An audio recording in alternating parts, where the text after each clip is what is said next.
రెండవ రాజుల గ్రంథంలో నుండి 12వ అధ్యాయము చదువుకుంటున్నాం.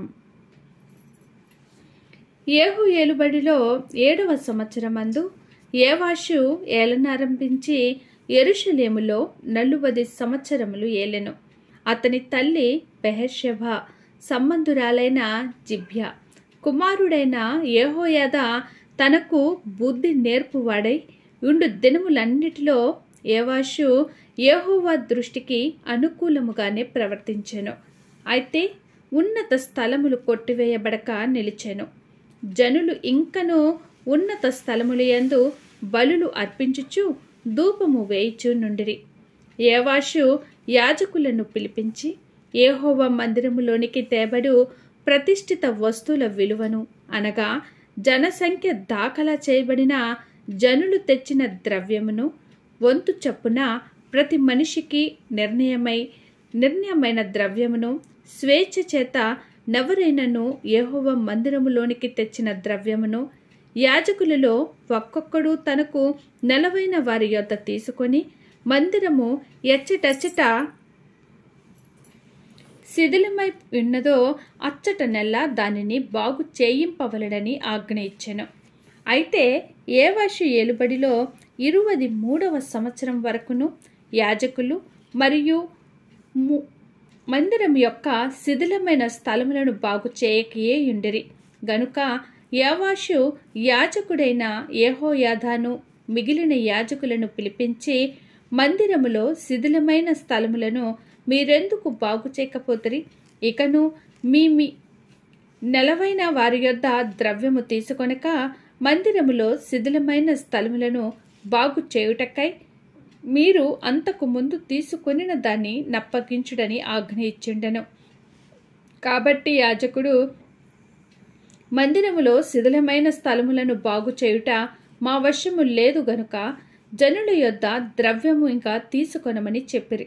అంతటా యాజకుడైన యెహోయాదా ఒక పెట్టెను తెచ్చి దాని మూతకు బెజ్జము వేసి బలిపీఠము దగ్గరగా యెహోవా మందిరములో ప్రవేశించు వారి కుడి పార్శ్వమందు దాన్నుంచగా, ద్వారముక యాజకులు యెహోవా మందిరములోనికి వచ్చిన ద్రవ్యమంతయు అందులో వేసిరి. పెట్టెలో ద్రవ్యము విస్తారముగా ఉన్నదని వారు తెలియజేయగా, రాజు యొక్క ప్రధాన మంత్రియును ప్రధాన యాజకుడును వచ్చి యెహోవా మందిరమందు దొరికిన ద్రవ్యము లెక్క చూచి సంచులలో ఉంచిరి. తరువాత వారు ఆ ద్రవ్యమును తూచి యెహోవా మందిరపు కాపరులకు అనగా పనిచేయించు వారికి అప్పగించిరి.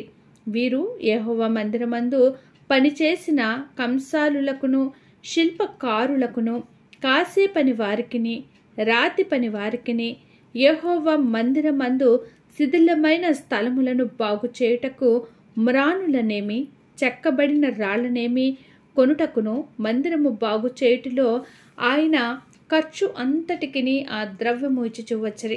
యెహోవా మందిరమునకు వెండి పాత్రలైనను కత్తెర పాత్రలైనను గిన్నెలైనను బాకాలైనను బంగారు పాత్రలైనను వెండి పాత్రలైనను చేయబడలేదు గాని మరమ్మత్తు పనిచేయు వారికి మాత్రము ఆ ద్రవ్యము ఇచ్చి యెహోవా మందిరమును మరలా బాగు చేయించిరి.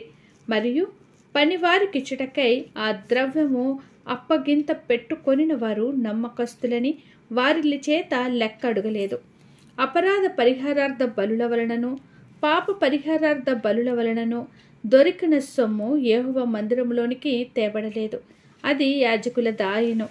అంతటా సిరియా రాజైన హజయేలు గాతు పట్టణము మీదికి పోయి యుద్ధము చేసి దాన్ని పట్టుకొనిన తరువాత అతడు యెరూషలేము మీదికి రాదలచియుండగా, యూదా రాజైన యోవాషు తన పితరులైన యెహోషాపాతు, యెహోరాము, అహజ్యా అని యూదా రాజులు ప్రతిష్ఠించిన వస్తువులన్నిటినీ తాను ప్రతిష్ఠించిన వస్తువులను యెహోవా మందిరములోను రాజనగరులోనున్న పదార్థములలోనూ కనబడిన బంగారమంతయు తీసుకొని సిరియా రాజైన హజహేలునకు పంపగా అతడు యెరూషలేము నొద్ద నుండి తిరిగిపోయెను. యోవాషు చేసిన ఇతర కార్యములను గూర్చియు అతడు చేసిన దానినంతటిని గూర్చియు యూదా రాజుల వృత్తాంతముల గ్రంథమందు వ్రాయబడి ఉన్నది. అతని సేవకులు లేచి కుట్ర చేసి సిల్లా అను చోటికి పోవు మార్గమందున్న మిల్లు అను నగరమందు యోవాషును చంపిరి. ఎట్లనగా షిమాతు కుమారుడైన హేజాకారు షోమెరు కుమారుడైన యెహోజాబాదు అను అతని సేవకులను అతని మీద పడగా అతడు మరణమాయెను. జనులు దావీదు పురమందు అతని పితరుల సమాధిలో అతనిని పాతిపెట్టిరి. అతని కుమారుడైన అహజ్యా అతనికి మారుగా రాజాయెను.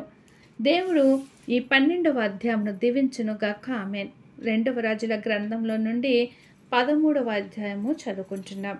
యూదా రాజైన అహజ్యా కుమారుడైన యోవాషు ఏలుబడిలో 23వ సంవత్సరమందు యేహు కుమారుడైన యెహోయాహాజు షోమ్రోనులో ఇజ్రాయేలును ఏలనారంభించి 15 సంవత్సరములు ఏలెను. ఇతడు ఇజ్రాయేలు వారు పాపము చేయుటకు కారకుడగు నెబాతు కుమారుడైన యెరోబాము పాపములను విడువక అనుసరించుచు యెహోవా దృష్టికి చెడుతనము జరిగించెను. కాబట్టి యెహోవా కోపము ఇజ్రాయేలు వారి మీద రగులుకొనగా ఆయన సిరియా రాజైన హజాయేలు దినములన్నిటను హజాయేలు కుమారుడైన బెన్హదదు దినములన్నిటను ఇజ్రాయేలు వారిని వారికి అప్పగించెను. అయితే యెహోయాహాజు యెహోవాను వేడుకొనగా యెహోవా సిరియా రాజు చేత బాధ నొందిన ఇజ్రాయేలు వారిని కనికరించి అతని మనవిని అంగీకరించెను. కావున యెహోవా ఇజ్రాయేలు వారికి ఒక రక్షకుని అనుగ్రహింపగా అతని చేత ఇజ్రాయేలు వారు సిరియనుల వశములో నుండి తప్పించుకొని మునుపటి వలె స్వస్థానములలో కాపురముండిరి. అయినను ఇజ్రాయేలు వారు పాపము చేయుటకు కారకుడగు యెరోబాము కుటుంబీకులు చేసిన పాపములను వారు విడువక వాటిని అనుసరించుచూ వచ్చిరి. మరియు ఆ దేవతా స్తంభమును షోమ్రోనులో నిలిచి ఉండెను. రౌతులలో 50 మందియు రథములలో 10 కాల్బలంలో 10,000 మందియు మాత్రమే యెహోయాహాజు దగ్గర ఉండిరి. మిగిలిన వారిని సిరియారాజు దొర్లగొట్టిన ధూళివలే నాశనము చేసి ఉండెను. యెహోయాహాజు చేసిన ఇతర కార్యములను గూర్చియు అతడు చేసిన దానంతటిని గూర్చియు అతని పరాక్రమములను గూర్చియు ఇజ్రాయేలు రాజుల వృత్తాంతముల గ్రంథమందు వ్రాయబడి ఉన్నది. యెహోయాహాజు తన పితరులతో కూడా నిద్రించి షోమ్రోనులో పాతిపెట్టబడెను. అతని కుమారుడైన యెహోయాషు అతనికి మారుగా రాజాయెను. యూదా రాజైన యోవాషు ఏలుబడిలో 37వ సంవత్సరమందు యెహోయాహాజు కుమారుడైన యెహోయాషు షోమ్రోనులో ఇజ్రాయేలీయులను ఏలనారంభించి 14 సంవత్సరములు ఏలెను. ఇతడును ఇజ్రాయేలు వారు పాపము చేయుటకు కారకుడగు నెబాతు కుమారుడైన యెరోబాము చేసిన పాపములను విడువక వాటిని అనుసరించుచు యెహోవా దృష్టికి చెడుతనము జరిగించెను. యెహోయాషు చేసిన ఇతర కార్యములను గూర్చియు అతడు చేసిన దాని అంతటిని గూర్చియు యూదా రాజైన అహజ్యాతో యుద్ధము చేయునప్పుడు అతడు కనుపరిచిన పరాక్రమమును గూర్చియు ఇజ్రాయేలు రాజుల వృత్తాంతముల గ్రంథమందు వ్రాయబడి ఉన్నది. యెహోయాషు తన పితరులతో కూడా నిద్రించిన తరువాత యెరోబాము అతని సింహాసనం మీద ఆసీనుడాయెను. యెహోయాషు షోమ్రోనులో ఇజ్రాయేలు రాజుల సమాధి అందు పాతిపెట్టబడెను. అంతటా ఎలీషా మరణకరమైన రోగము చేత పీడితుడయ్యుండగా ఇజ్రాయేలు రాజైన యెహోయాషు అతని యొద్దకు వచ్చి అతని చూచి కన్నీరు విడుచుచు నా తండ్రి నా తండ్రి, ఇజ్రాయేలు వారికి రథములను రౌతులను నీవే అని ఏడ్చెను. అందుకు ఎలీషా, నీవు వింటివి, బాణములను తీసుకుని పొమ్మని అతనితో చెప్పగా అతడు వింటిని బాణములను తీసుకొనెను. నీ చెయ్యి వింటి మీద ఉంచమని అతడు ఇజ్రాయేలు రాజుతో చెప్పగా అతడు తన చేయి వింటి మీద ఉంచినప్పుడు ఎలీషా తన చేతులను రాజు చేతుల మీద వేసి తూర్పు వైపుననున్న కిటికీని విప్పమని చెప్పగా అతడు విప్పెను. అప్పుడు ఎలీషా బాణము వేయమని చెప్పగా అతడు బాణము వేసెను. అతడు, ఇది యెహోవా రక్షణ బాణము, సిరియనుల చేతిలో నుండి మిమ్మును రక్షించు బాణము. సిరియనులు నాశనం మగునట్లు నీవు అఫేకులో వారిని హతము చేయదు అని చెప్పి బాణములను పట్టుకొమ్మనగా అతడు పట్టుకొనెను. అంతటా అతడు ఇజ్రాయేలు రాజుతో నేలను కొట్టుమనినప్పుడు అతడు ముమ్మారు కొట్టి మానెను. అందు నిమిత్తము దైవజనుడు అతని మీద కోపించి, నీవు 5 మారులైనా 6 మారులైనా కొట్టినెడలా సిరియనులు నాశనం మగు వరకు నీవు వారిని హతము చేసి ఉందువు. అయితే ఇప్పుడు ముమ్మారు మాత్రమే సిరియనులను ఓడించెదవని చెప్పెను. తరువాత ఎలీషా మృతి పొందగా వారు అతనిని సమాధిలో ఉంచిరి. 1 సంవత్సరము గడిచిన తరువాత మోయాబీల సైన్యము దేశము మీదకి వచ్చినప్పుడు కొందరు ఒక శవమును పాతిపెట్టుచు సైన్యమునకు భయపడి ఆ శవమును ఎలీషా యొక్క సమాధిలో ఉంచగా దింపిన ఆ శవము ఎలీషా శల్యములకు తగిలినప్పుడు అది తిరిగి బ్రతికి కాళ్ళు మోపి నిలిచెను. యెహోవా రాజు యెహోయాహాజు దినములన్నీ సిరియా రాజైన హజాయేలు ఇజ్రాయేలు వారిని బాధపెట్టెను. గాని యెహోవా వారి మీద జాలిపడి వారి యందు దయించి అబ్రహాము, ఇస్సాకు, యాకోబులతో తాను చేసి ఉన్న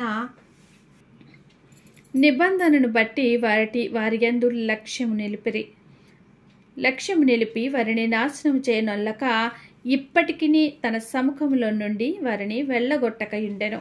సిరియా రాజైన హజాయేలు మరణము కాగా అతని కుమారుడైన బెన్హదదు అతనికి మారుగా రాజాయెను. అంతటా యెహోయాహాజు కుమారుడైన యెహోయాషు హజాయేలు కుమారుడైన బెన్హదదు తన తండ్రి అయిన యెహోయాహాజు చేతిలో నుండి యుద్ధమందు పట్టుకొనిన పట్టణములను మరలా తీసుకొనెను. యెహోయాషు అతని ముమ్మారు జయించి ఇజ్రాయేలు పట్టణములను మరలా వశపరచుకొనెను. 2వ రాజుల గ్రంథంలో నుండి 13వ అధ్యాయము చదువుకోవడానికి దేవుడు చూపించిన కృపను బట్టి దేవునికి ప్రత్యేకమైన కృతజ్ఞతలు తెలియజేసుకుంటున్నాను. ఈరోజు మనము 2వ రాజుల గ్రంథంలో నుండి 12 మరియు 13 అధ్యాయములు చదువుకున్నాము. ప్లీజ్ లైక్ చేయండి, షేర్ చేయండి, సబ్స్క్రైబ్ చేయండి. దేవుడు మనందరికీ తోడేండును గాక. ఆమేన్.